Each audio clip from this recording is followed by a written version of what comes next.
वरिष्ठ वक्ताजीहरू र पत्रकार साथीहरू, अहिले जुन इस्यु आइरहेको छ मुलुकभित्र, त्यो पनि अदालती जुन किसिमको अदालतमा अहिले मुद्दाहरू आइरहेको छ, मुद्दाको निर्णय अब चाँडै आउँछ। म सिधै ऋषिजीकै प्रश्नमा लाग्छु। अहिले जुन हाम्रो प्रधानमन्त्रीजीले जेष्ठ 8 गते यो संसदको दोस्रो पटक विघटन गर्नुभयो। दोस्रो पटक विघटन गरिसकेपछि अहिले 146 जना प्रतिनिधि सभाका सदस्यहरूले यो गैर कानुनी भयो, यो गैर संवैधानिक छ, त्यसकारणले बदल गरेर माननीय देवाजीलाई प्रधानमन्त्री नियुक्ति गरी पाऊँ भनेर रिट जानु भएको छ। यसको फैसला अब आज 22 अब 4-5 दिनमा फैसला आउँछ। फैसला आउँदाखेरि मलाई लाग्छ के भने ओलीजीले गरेको निर्णय पहिलेकै फैसलाका आधारमा, जस्तो फागुनमा जुन फैसला आएको थियो पहिलो फैसला, त्यही नै नजिक हो। त्यसकै आधारमा र अहिले जुन किसिमको पक्ष विपक्षको बहसहरू भयो त्यसको आधारमा यो प्रतिनिधि सभाको विघटन बदल गरिदिन्छ र 2 किसिमका आदेशहरू हुन सक्छन्। एउटा के छ भने सिधै सर्वोच्चले अहिलेको जुन माननीय शेरबहादुर देवाजी हुनुहुन्छ प्राइम मिनिस्टरलाई तोकेर उहाँ नै प्रधानमन्त्री हो भनेर तोकेर हाउसमा विश्वासको मत ल्याऊ 76 को 6 अनुसार भनेर भन्न सक्छ एउटा। यदि त्यो भनेन भने मलाई लाग्छ 146 जनाका जुन निवेदकहरू छन् त्यो एउटा मात्रै निवेदन हो। ओलीजीको निवेदन छैन। यहाँ ओलीजीले आफूलाई प्राइम मिनिस्टर गराइपाउँ भनेर माग्नु भएको छैन। 146 मध्येबाट नै प्रधानमन्त्री नियुक्ति गर भनेर परमादेश राष्ट्रपतिको नाममा आदेश हुन सक्छ। हेर्नुहोस्, यो कन्फर्म, यो दुईटा मात्रै एउटा आदेश हुन्छ। तपाईँलाई आज म भन्दैछु 28 गते भन्दा अगाडि फैसला आएपछि पनि तपाईँले हेर्नु होला। 28 गते आयो भनेपछि पनि यो दुईटा आदेशहरू मध्ये एउटा आदेश हुन्छ। अब म अलिकति के कुरा गर्दैछु भने जस्तो ओलीजीले वैशाखको 30 गते 27 गते विश्वासको मत माग्नुभयो। ओलीजीले वैशाखको 27 गते मलाई विश्वासको मत देऊ भन्नुभयो पार्लियामेन्टमा। उहाँलाई विश्वासको मत दिएन पार्लियामेन्टले। संविधानको धारा 100 अनुसार उहाँसँग 93 सांसद मात्रै छन्। 93 जनाको प्राइम मिनिस्टर हो उहाँ ओलीजी। अहिले पनि हाम्रो संविधानले के भन्छ भने 136 जना चाहिन्छ मिनिमम। 275 जनाको पार्लियामेन्ट हो। हेर्नुहोस्, संसदमा समानुपातिक र प्रत्यक्ष निर्वाचित गरेर 275 जना हुन्छन्। त्यसमध्ये 136 जना भएपछि सरकार बनाउन पुग्छ। ओलीजीसँग 93 छन्। वैशाख 27 गते उहाँले के छ भने विश्वासको मत प्राप्त गर्न सक्नु भएन र राष्ट्रपतिले के गर्नुभयो भने संविधानको धारा फेरि 2 अनुसारको कोलिसन गभर्नमेन्ट बनाऊ भनेर टाइम दिनुभयो 3 दिनको। 3 दिनमा कसैले दाबी गर्न सकेन र वैशाखको 30 गते ओलीजीलाई संसद दलको नेता र अल्पमतको जुन लार्जेस्ट पार्टीको संसद दलको नेताको हैसियतले उहाँलाई प्राइम मिनिस्टर नियुक्त गर्नुभयो। उहाँ अहिले संविधानको धारा 76 को 3 अनुसारको प्राइम मिनिस्टर हो र उहाँले त्यो पनि विश्वासको मत दिनुपर्ने 4 अन्तर्गत 30 दिनभित्र। हेर्नुहोस्, उहाँले बिचैमा 6 गते के भन्नुभयो भने मैले विश्वासको मत लिन सक्दैन, अब मलाई कसैले विश्वासको मत दिँदैन, मैले मार्ग प्रशस्त गरिदिएँ, राजीनामा गरेँ भनेर उहाँले राष्ट्रपतिजीलाई सिफारिस गर्नुभयो। अर्को सरकार गठन गर्नका लागि उहाँले आह्वान गर्नुभयो। हेर्नुहोस्, राष्ट्रपतिलाई सिफारिस गर्नुभयो।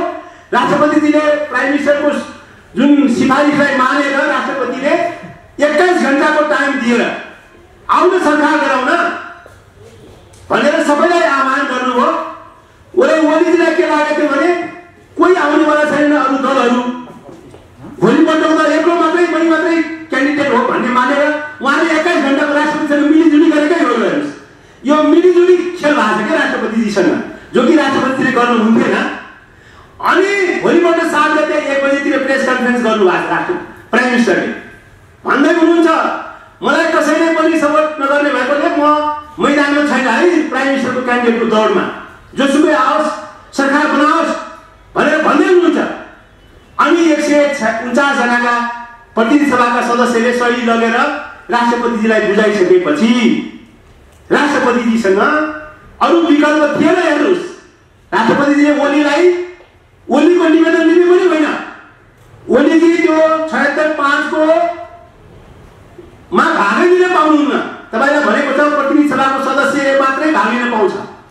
ओलीजी संसदीय दलको नेता 3 को प्रधानमन्त्रीले भागै लिन पाउँदैन। हेर्नुहोस्, ओलीजी के छ भने ओलीजी तपाईको संसदीय दलको 3 को संसदीय दलको नेता र उहाँ प्राइम मिनिस्टर नेपालको काम चलाउ सरकारको प्राइम मिनिस्टर।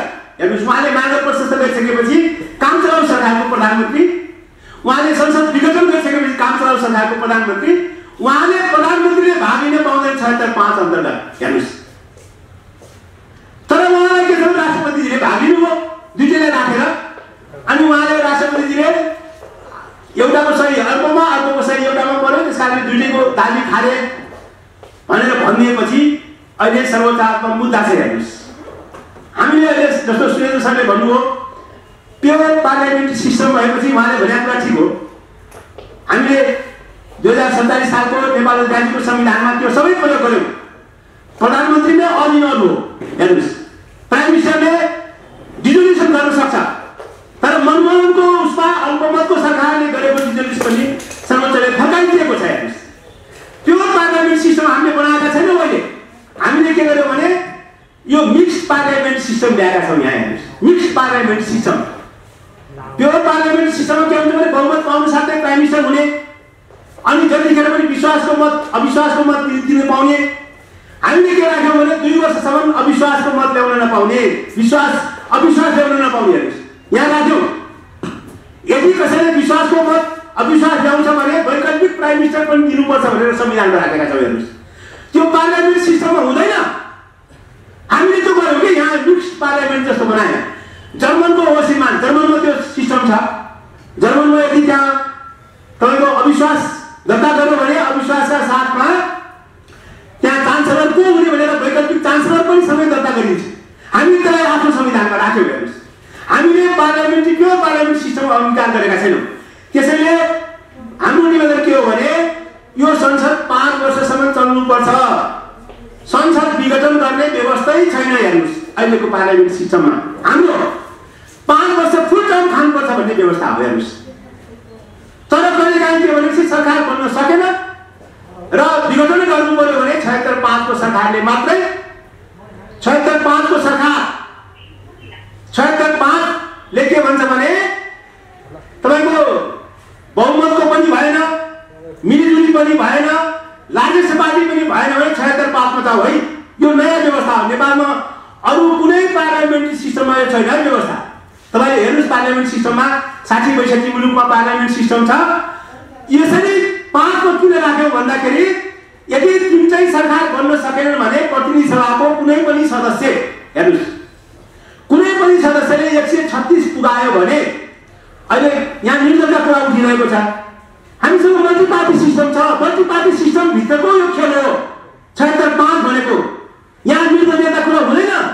पञ्चायतको जस्तो कुरा नगर्नुस्। यहाँ हामी एउटा कुरा गरिरहेको छ, निर्दलीयता हो कि भनेर यहाँ हावा फिसाउनु खोजिएको छ। मल्टी पार्टी सिस्टम भित्र 76.5 मा 136 जना जसले पुगाउँछ। हेर्नुस्, 136 जना पुगाउने मान्छे प्राइम मिनिस्टर हुने। हेर्नुस्, त्यो नयाँ व्यवस्था हामीले राख्यौँ। न इन्डियाको संविधानमा छ, न इजरायलको संविधानमा छ, न अरू पार्लियामेन्ट्री डेमोक्रेसी भएको जहाँ संविधान छ नि त्यो 36.5 को 76.5 को व्यवस्था पनि छैन। हेर्नुस्, अनि यसलाई निर्दलीयता भने हामी मल्टी पार्टी सिस्टम भित्र डेमोक्रेसी भित्र छौँ। पार्टीले सपोर्ट गर्न सक्छ, व्यक्तिले सपोर्ट गर्न सक्छ। त्यसकारणले यहाँ अहिले जुन किसिमको एमालेका 26 जनाले सही गर्यो, जसपाका 12 जनाले सपोर्ट गर्यो, यो निर्दलीयता हो भनेर हावा फिजाइदैछ। हेर्नुस्, अब 28 गते देवाजी प्राइम मिनिस्टर हुनुहुन्छ। देवाजीलाई प्राइम मिनिस्टरले राष्ट्रपतिले भन्नै पर्ने हुन्छ। मैले भने दुईटा विकल्प, सर्वोच्च अदालतले सिधै देवाजीलाई प्राइम मिनिस्टर भनेर तिमीले 30 दिनभित्र संसदको विश्वासको मतले पनि भन्न सक्छ 76 को 6 अनुसार।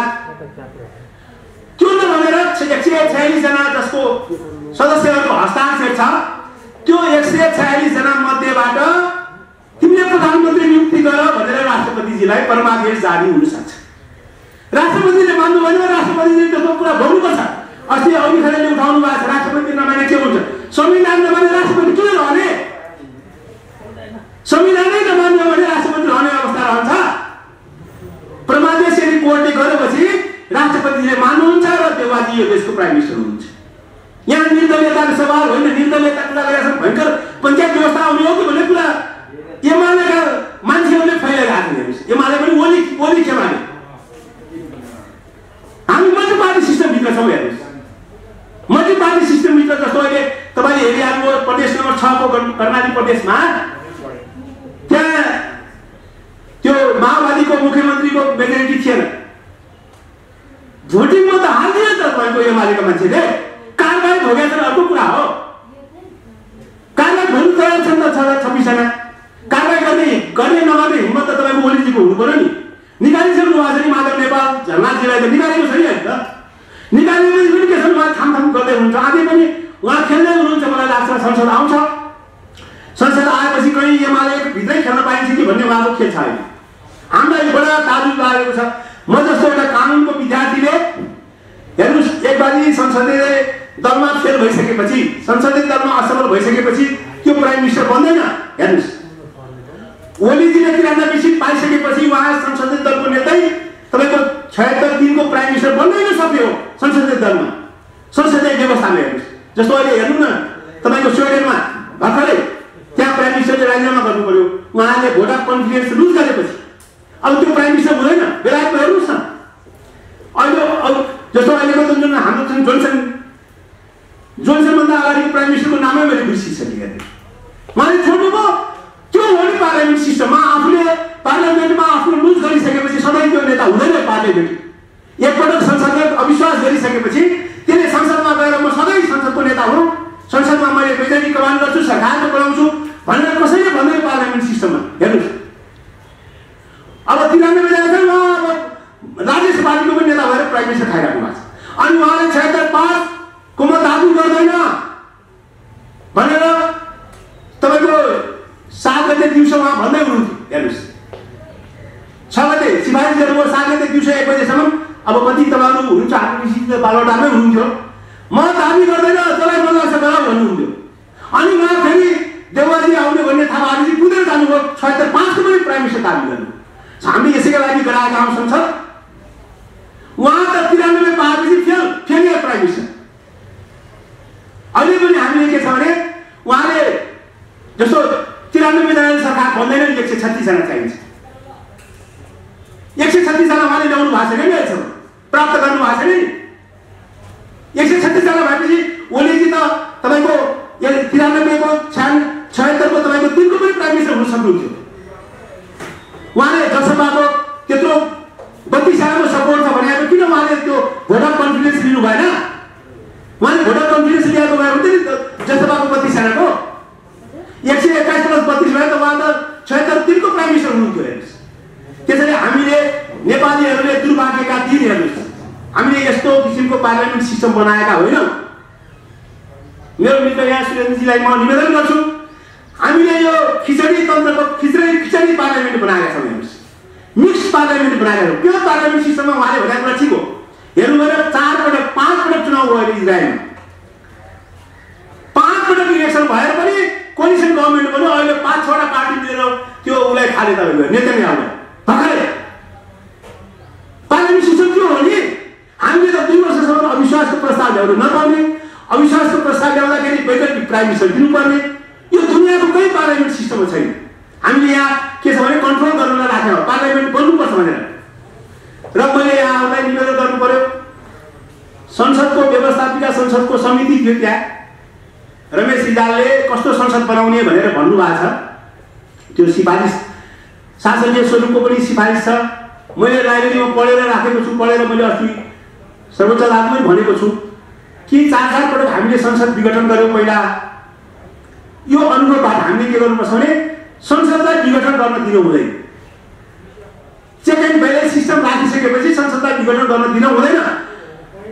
फुल 5 इयर टर्म चलाउनुपर्छ भन्ने किसिमको कन्सेप्टमा त्यो व्यवस्थापिका संसदको स्वरूप निर्धारण समितिको रमेश रिजालले बनाउनु हुँदा भएको समितिको रिपोर्टमा छ।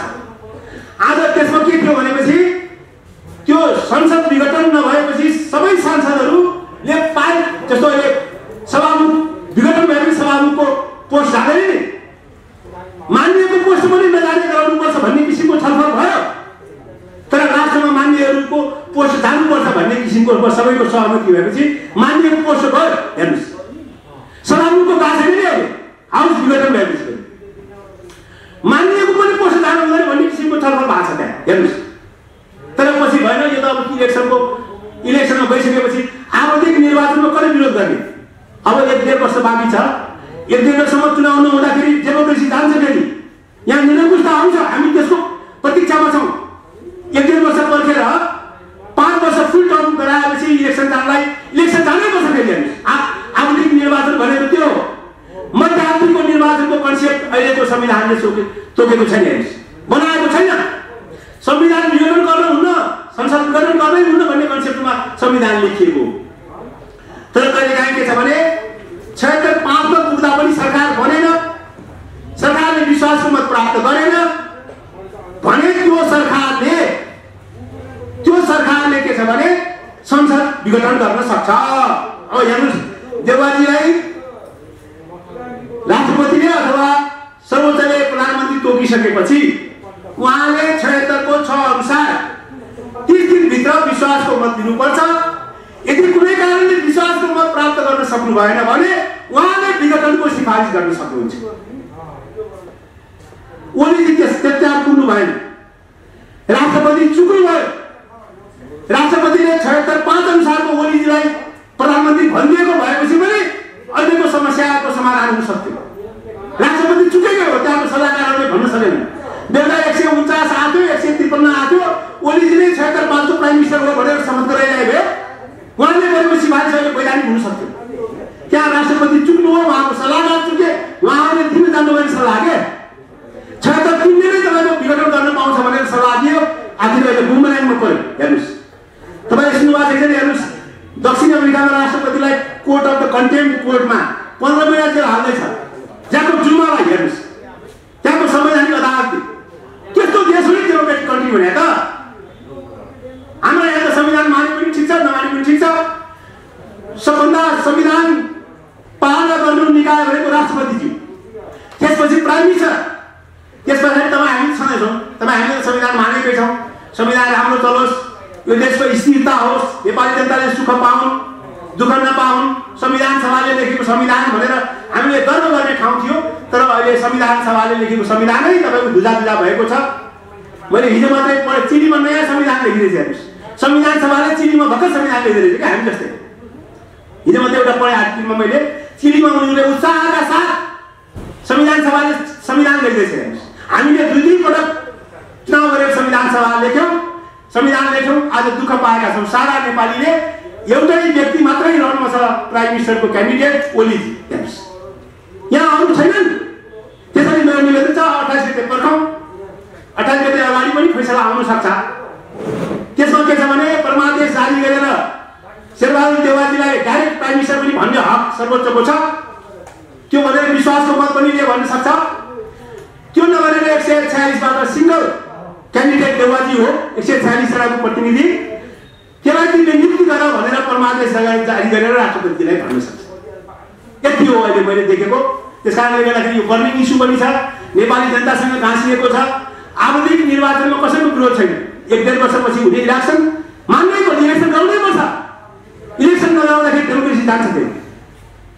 हेर्नुहोस्, 1.5 वर्षको जुन टाइम छ नि, त्यो भित्र इलेक्सन गराउनै पर्छ।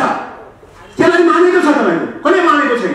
तर मजाकमा तपाईँको आफ्नो सनदमा अनि त्यतिखेर चाह्यो संसद विघटन गरिदिने, अनि संसदलाई के छ भने मेरो प्रेसरमा आफ्नो इच्छामा संसद चलाउन खोज्ने भन्दाखेरि हामीले दुःख पाएका छौँ। नेपाली जनतालाई दुःखबाट मुक्त दिन पर्यो।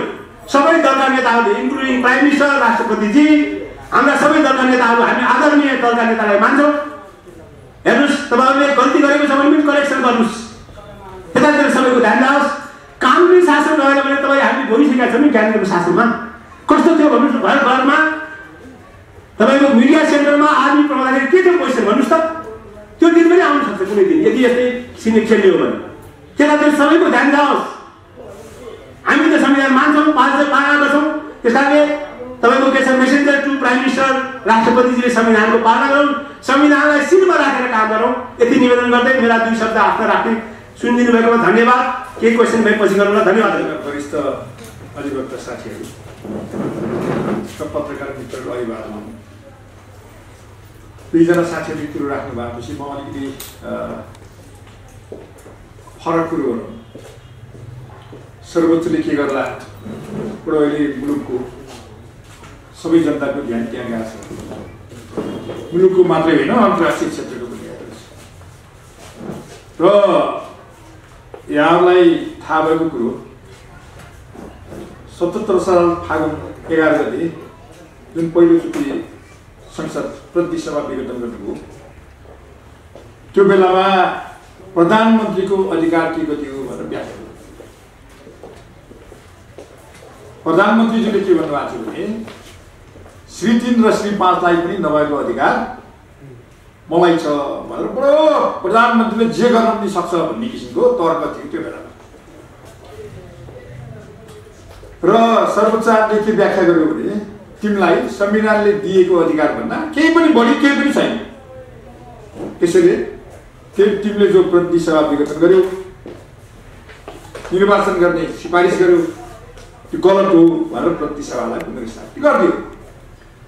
अब अघिल्लो पटक र यसपालिको फरक के छ भने यसपालि प्रधानमन्त्री चतुर भएर उहाँले मैले संसद प्रतिनिधि सभा विघटन गरे होइन भनेर भन्नुभएको छ। उहाँले दुईटा चिजलाई उहाँले विशेष प्रायोरिटी दिनुभएको छ। एउटा राष्ट्रपतिजीको विशेष अधिकार छ। पहिला उहाँले आफ्नो अधिकार छ भन्नुभयो प्रधानमन्त्रीको, अहिले राष्ट्रपतिको विशेष अधिकार छ, जस्तो अघि सुरेन्द्रजीले पनि त्यो कुरो राख्नुभयो। र यसपालि वास्तवमा सर्वोच्चले 3टा कुरोमा बडो व्याख्या गर्छ। म पछि भनौँला, शेरबहादुरजीको कुरो म पछि गर्छु। सुरेन्द्रजीले भन्नुभयो 4वटा विकल्पमा जान्छ कि जान्दैन भन्ने कुरो म पछि गर्छु। 3टा कुरोको व्याख्या गर्छ यसपालि सर्वोच्चले। पहिलो कुरो, राष्ट्रपतिको अधिकार के कस्तो छ संविधान, जसरी पहिलो पटक प्रधानमन्त्रीको अधिकारको बारेमा व्याख्या गर्छ। राष्ट्रपति त संविधानको संरक्षण र पालक, उहाँलाई त्यस्तो अधिकार छ कि छैन संविधानमा। उहाँले धारा 76 बमोजिम जसलाई प्रधानमन्त्री बनाए पनि हुने त्यस्तो व्यवस्था छ कि छैन, पहिलो व्याख्या के गर्छ। दोस्रो व्याख्या के गर्छ भने प्रतिनिधि सभाको अधिकार कति हो, प्रतिनिधि सभाले कस्तो कस्तो बेलामा प्रधानमन्त्री दिने निर्णयहरू गर्न सक्छ, त्यो विश्वासको मत दिने, अविश्वासको प्रस्ताव पारित गर्ने। त्यसैले यसपालि दोस्रो व्याख्या के हुन्छ भने प्रतिनिधि सभाको अधिकार के हो। तेस्रो व्याख्या प्रतिनिधि सभाका सदस्यहरूको अधिकारको व्याख्या गर्छ। जस्तो अहिले प्रश्न उठाएको छ नि, निर्दलीयताको प्रश्न बडो सुरेन्द्रजीले उठाउनुभयो, बहसको क्रममा पनि त्यही कुरो उठाएको छ। प्रधानमन्त्रीजीको लिखित जवाब पनि छ। त्यसले यो 3टा कुरोको विशेष व्याख्या हुने स्थिति छ। सर्वोच्चले त्यो व्याख्या गर्छ। त्यो व्याख्या गरिसकेपछि त्यसपछि बल्ल सरकार बन्ने कुरो आउँछ। अब अहिले सवाल उठ्यो, निर्दलीयताको सवाल उठ्दा वास्तवमा त्यो व्याख्या गर्ने क्रममा प्रतिनिधि सभाका सदस्यहरूलाई त्यो अधिकार किन दिनु पर्यो भनेर भन्दा अघि शेरबहादुरजीले अलिकति कुरो राख्नु भएको छ। धेरै विषयहरू स्पष्ट हुन जरुरी छ। हामीले सबभन्दा पहिला निर्वाचन पद्धति कस्तो अपनाएको छौँ भने एउटै पार्टीको बहुमत आउन नसक्ने निर्वाचन पद्धति अपनाएको छ। 275 मध्ये 165 जना प्रत्यक्ष निर्वाचन हुन्छ, 110 जना समानुपातिबाट निर्वाचन हुन्छ। सायद 74 सालमा भएको चुनावमा नेपाल कम्युनिस्ट पार्टी एमाले र नेपाल कम्युनिस्ट पार्टी माओवादीको संयुक्त टिम नबनाएर त्यो सम्भावना थिएन, बहुमत पनि हुँदैन। हेर्नु होला, अब पछिका चुनावहरूमा कहिले पनि एउटा पार्टीको चाहिँ बहुमतै हुँदैन। त्यस्तो निर्वाचन पद्धति अपनाइसकेपछि अब के गर्ने? संसद विघटन जति बेला पनि गर्ने, किनभने जतिचोटि चुनाव भए पनि के हुनेवाला छ, एउटा पार्टीको बहुमत हुँदैन। यो त अहिले जनता आजित भइसकेपछि 74 सालको निर्वाचनमा नेपाल कम्युनिस्ट पार्टी एमाले, नेपाल कम्युनिस्ट पार्टी माओवादी केन्द्रले संयुक्त घोषणापत्र बनाएर हामी स्थिर सरकार दिन्छौँ, प्रतिनिधि सभा स्थिर बनाउँछौँ, विकास समृद्धिको कुरो गरे हुनाले त्यो भएको। अब अहिले त त्यो स्थिति छैन। त्यसैले निर्वाचन पद्धति यस्तो अप्नाएको छ। सुरेन्द्रजीले भन्नुभएको छ कि निर्वाचनले सबै समस्या समाधान गर्दैन। अहिले जति राष्ट्रपतिको अधिकारको व्याख्या निर्वाचनले गर्छ, प्रतिनिधि सभाको अधिकारको व्याख्या निर्वाचनले गर्छ, अथवा संसदीय एउटा संसदको अधिकारको व्याख्या निर्वाचनले गर्दैन। त्यो व्याख्या संविधानमा के छ भन्ने कुरो त्यो व्याख्या गर्ने अदालतमै हो। त्यसैले त्यहाँ राष्ट्रपतिको अधिकारको बारेमा चाहिँ सभामुख र चाहिँ के अरे प्रधानमन्त्री र चाहिँ राष्ट्रपति आफूले उठाउनु भएको छ, मेरो यस्तो अधिकार छ भनेर त्यो व्याख्या चाहिँ निर्वाचनले गर्दैन। त्यसैले मनमोहन अधिकारीको प्रतिनिधि सभा विघटन गरेका बेलामा त्यहाँ सर्वोच्चले भन्यो, त्यो बेलामा पनि त्यही प्रश्न उठ्यो।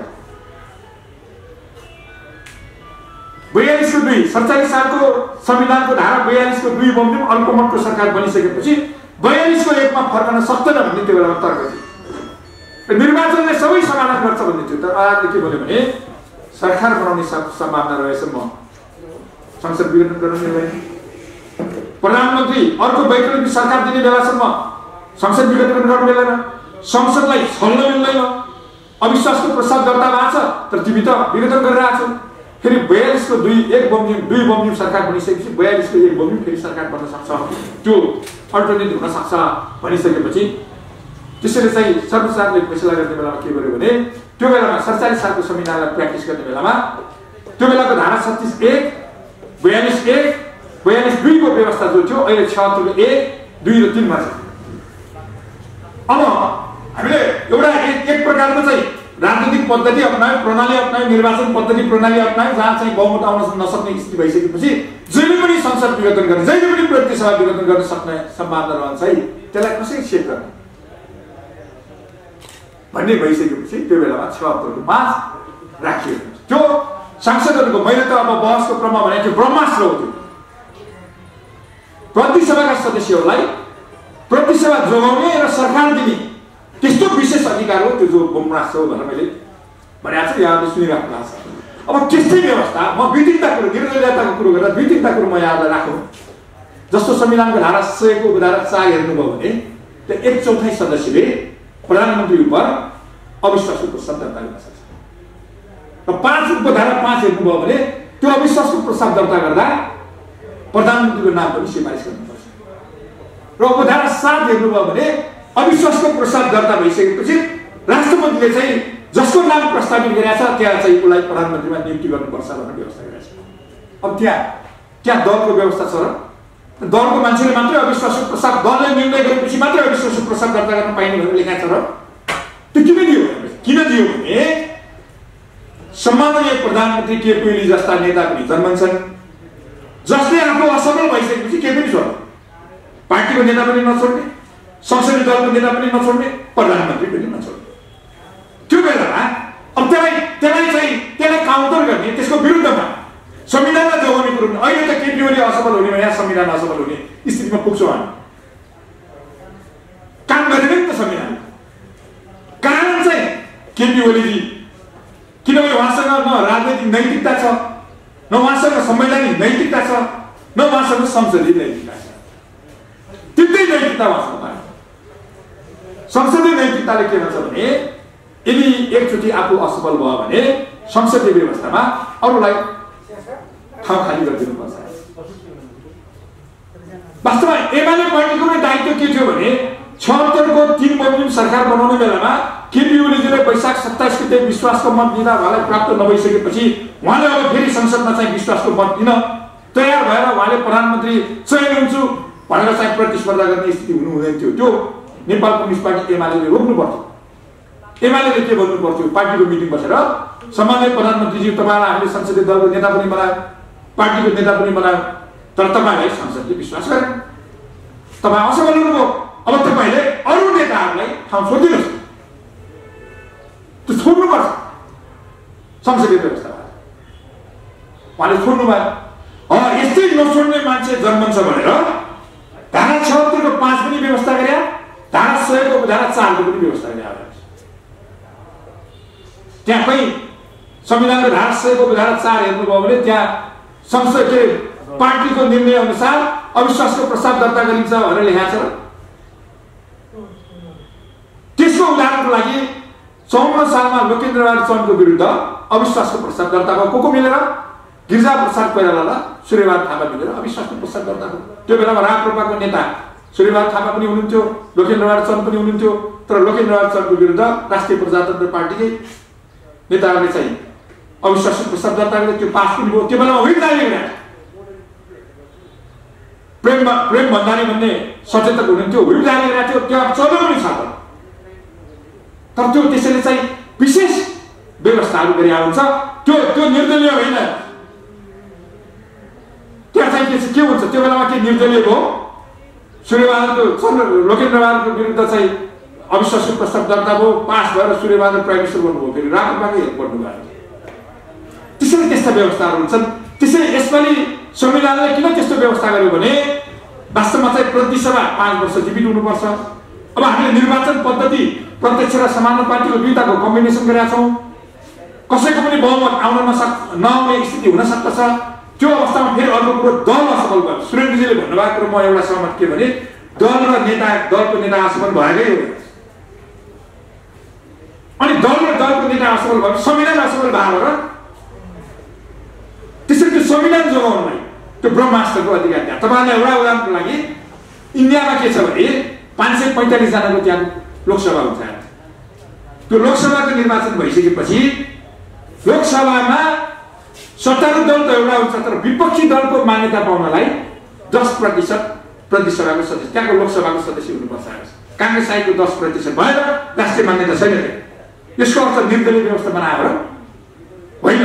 त्यो के हुन्छ भने संसदीय व्यवस्थामा दलले पनि त्यो जुन मिनिमम रिक्वायरमेन्ट भनौँ न, मिनिमम आवश्यकता, मिनिमम त्यसको चाहिँ एउटा मापदण्ड उसले पुरा गर्नुपर्छ। त्यसपछि उसले दलको मान्यता पाउँछ। अहिले काङ्ग्रेस अहिले चाहिँ विपक्षी दलको मान्यता पाएछ। यसको अर्थ इन्डियामा निर्दलीय व्यवस्था छ? त्यो हुन्छ। त्यो हाम्रै देशमा पनि जस्तो प्रत्यक्षतर्फ एकजना जित्नुपर्छ राष्ट्रिय मान्यता पाउन, समानुपातिकतर्फ खसेको मतको 3% ल्याउनुपर्छ। 3टा दल आज स्वतन्त्र छ। निम्नलिखितको सांसदलाई निम्नलिखितको सांसद भनिन्न प्रतिसभा, राष्ट्रिय प्रजातन्त्रको सांसदलाई राष्ट्रिय प्रजातन्त्रको पार्टीको सांसद भनिन्न, राष्ट्रिय जनमोर्चाको सांसदलाई राष्ट्रिय जनमोर्चाको सांसद भनिन्न। किन? उहाँले एक सिट त जित्नुभयो तर 3% ल्याउनु भएन। के निर्दलीय भयो? त्यसमा हामीले निर्दलीय अभ्यास गरेका छौँ? त्यो होइन। त्यसैले यो के हो भन्दाखेरि हिजो बहसको क्रममा पनि छलफल चल्यो। त्यो फ्री भोटिङको अधिकार प्रतिसभाका सदस्यहरूलाई अन्तिम अवस्थामा त्यो दिया चाहिँ त्यो त्यस्तो विशेष अधिकार हो। त्यसैले यसपालि यो विशेष अधिकारको अदालतले व्याख्या गरिसकेपछि अब परिणाम के आउँछ मैले तपाईँहरूलाई धेरै भन्नुपर्ने जरुरी छ। सरकार बनाउने सबै अधिकार कसको? प्रतिसभाका सदस्यहरूको। राष्ट्रपतिको अधिकार भने राष्ट्रपतिको पालन गर्ने भने त प्रतिसभाका सदस्यले भनेका कुरालाई उहाँले फेसिलिट गर्ने भयो, घोषणा गरिदिने मात्रै हो। उहाँलाई त्यस्तो विशेष अधिकार केही छँदै छैन। अब प्रतिसभामा 149 जनाले जसलाई समर्थन गरेका छ, अब त्यो बाहेकको विकल्प हामीले के गर्न सक्छौँ? सरकार बनाउने अधिकार जुन निकायलाई छ।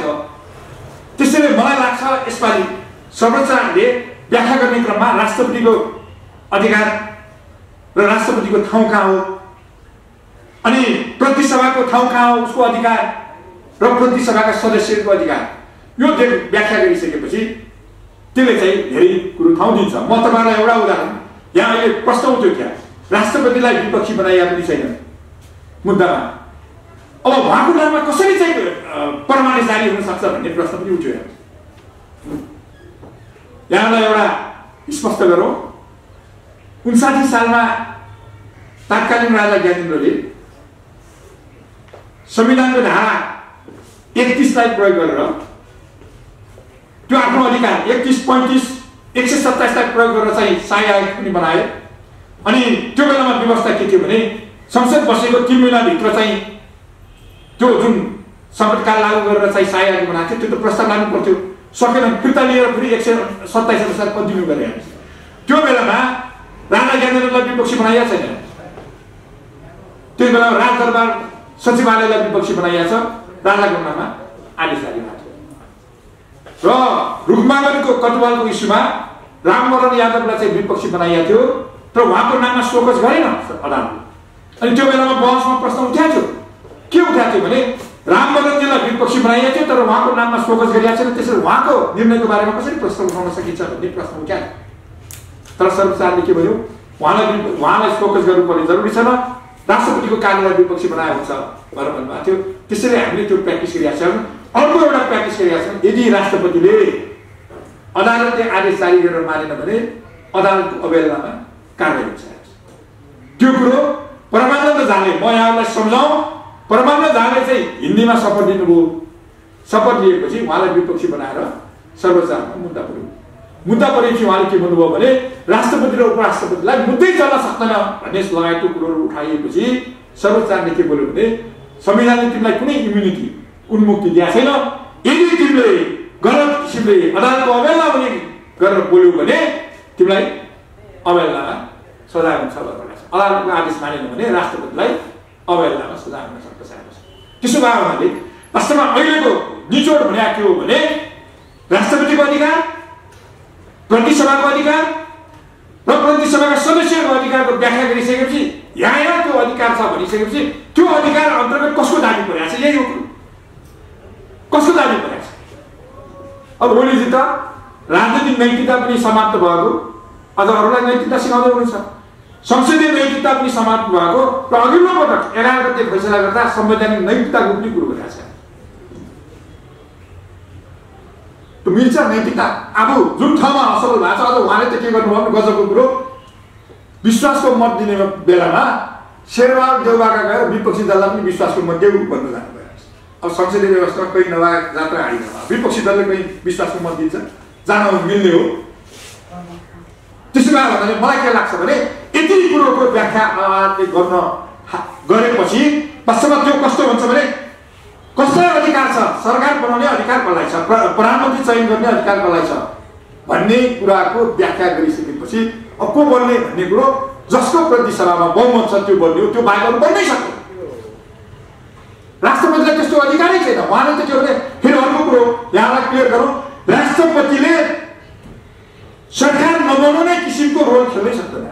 इन्डियामा के हुन्छ प्र्याक्टिस भने यदि जस्तो 1997 पनि भएको छ, अटल बिहारी वाजपेयी चाहिँ प्राइम मिनिस्टर हुनुहुन्थ्यो, उहाँले विश्वासको मत दिन सक्नु भएन, 13 दिनमा उहाँको सरकार गिरिसकेपछि त्यहाँ चाहिँ राष्ट्रपतिले के गर्नुहुन्छ भने अरू दललाई बोलाउनुहुन्छ, अरू दलका नेतालाई बोलाउनुहुन्छ, तपाईँ सक्नुहुन्छ विश्वासको मत दिन, सरकार बनाउन सक्नुहुन्छ, सक्छु भन्यो भने त्यतिकै आधारमा उहाँलाई चाहिँ प्राइम मिनिस्टर बनाउने अनि उहाँ विश्वासको मत दिन जानुहोस् भन्नुहुन्थ्यो। वास्तवमा यहाँ राष्ट्रपति के गर्नुपर्छ, राष्ट्रपतिले अब विपक्षी दलका नेताहरूलाई, अरू दलका नेताहरूलाई तपाईँ सरकार बनाउन सक्नुहुन्छ, त्यो स्थिति छ, त्यो 76 को 5 को एक्सर्साइज गर्ने बेलामै त्यो कुरो गर्नुपर्ने हुन्थ्यो, उहाँले गर्नु भएन। त्यसैले राष्ट्रपति आफ्नो भूमिकाबाट चुक्नु भएको छ। उहाँ चाहिँ वास्तवमा चाहिँ संविधानको संरक्षण र पालकको हैसियतले उहाँले खेल्नुपर्ने भूमिका खेल्नु भएको छैन। त्यसैले त हामीले एउटा प्रश्न उठाएको छ, अब प्रतिसभाको विस्तारमा गयो भने राष्ट्रपतिलाई महाभियोग लगाउनु जरुरी छ। फेरि तपाईँहरू भन्नुहोला महाभियोग त पास हुँदैन नि, सङ्ख्या त कम छ नि, त्यस्तो हुँदैन। अमेरिकामा ट्रम्पलाई महाभियोग लगाइयो, पास हुन्न भन्ने थाहा थियो, किन लगाइयो त्यस्तो? अझ त्यो ट्रम्पको राष्ट्रपतिको कार्यकाल समाप्त भएपछि मतदानको अर्को पार्टीको 7 जना त्यहाँको चाहिँ सिनेटरहरूले चाहिँ क्रस गरे, फ्रड गरे, 2/3 पुगेन, बहुमत त पुगेको थियो। तर यस्तो कस्तो हुन्छ भने इतिहासमा यस्ता राष्ट्रपति पनि आए जसलाई महाभियोग लगाउनु उपयुक्त थियो, यो ग्राउन्डमा महाभियोग लगाइएको थियो भने त्यो जज गर्न आइन्छ। फेरि अर्को राष्ट्रपति त्यस्तो नआओस् कि जसले संविधान विपरीत गएर चाहिँ सरकारै बनाउन नदिने अनि प्रधानमन्त्रीसँग मिलेर संविधान विपरीत काम गर्ने काम नगरोस्, त्यो दर्ज गर्न आयोस्, त्यो महाभियोग लगाउनु पर्ने स्थिति छ। र यसको लागि अर्को एउटा वास्तवमा चाहिँ सर्वोच्चले के पनि गर्न सक्छ भने Rameshwar Prasad versus union of India भएको 2006 मा भारतले सर्वोच्चले के फैसला गर्यो भने बिहारको चाहिँ प्रदेश प्रमुख बुता सिंह हुनुहुन्थ्यो, जो गृहमन्त्री भइसकेका हुनुहुन्थ्यो, जान्ने बुझ्ने हुनुहुन्थ्यो, तर यो स्वार्थमा गइसकेपछि के हुने रहेछ भने उहाँले चाहिँ त्यो प्रदेशको मुख्यमन्त्रीले जे ल्याएर त्यही गर्नुभयो। सर्वोच्चको मुद्दा परेपछि सर्वोच्चले के भन्यो भने दलहरूलाई के भन्यो भने यदि तिमीलाई प्रदेश प्रमुखको पदको सम्मान गर्ने खालको प्रदेश प्रमुख चाहिन्छ भने राम्रो मान्छे चुन्नु पर्यो नि, राम्रो मान्छे चुनो भन्ने आदेश हो। यहाँ पनि के भन्न सक्छ भने यहाँ त आखिरमा राष्ट्रपति चुनिया गरे दलले नै हो। सर्वोच्च आयोगले के भन्छ भने के भन्न सक्छ भने यो आधारमा राष्ट्रपतिले गरेका कुरो गलत हो। त्यो भनिसकेपछि राष्ट्रपति चुन्ने कुरोमा पनि दलहरूलाई अब तिमीले राष्ट्रपतिको मान सम्मान मर्यादा कायम गर्ने हो भने राम्रो मान्छे योग्य मान्छे चुन्नु पर्यो। अनि न बल्ल चाहिँ संविधान ट्र्याकमा जान्छ। हामीले भने जस्तो सिस्टम स्थापना हुन्छ। त्यसैले सर्वोच्च आयोगले शेरबहादुरलाई चाहिँ प्रधानमन्त्री बनाउने कुरो मात्र होइन कि राष्ट्रपति कस्तो चुन्ने यस्तो राष्ट्रपति चुन्नुपर्छ भन्नेसम्मको आदेश गर्न सक्छ। त्यसो भए मलाई लाग्छ यहाँ आज ऋषिजीले जो राख्नु भएको थियो मैले त्यसको व्याख्या अथवा त्यसको मेरो आफ्नो दृष्टिकोण राखेँ जस्तो लाग्छ। के यहाँको जिज्ञासा छ भने म राखौँला। अहिलेलाई मैले मेरो भनाइलाई अन्त गर्छु। धन्यवाद।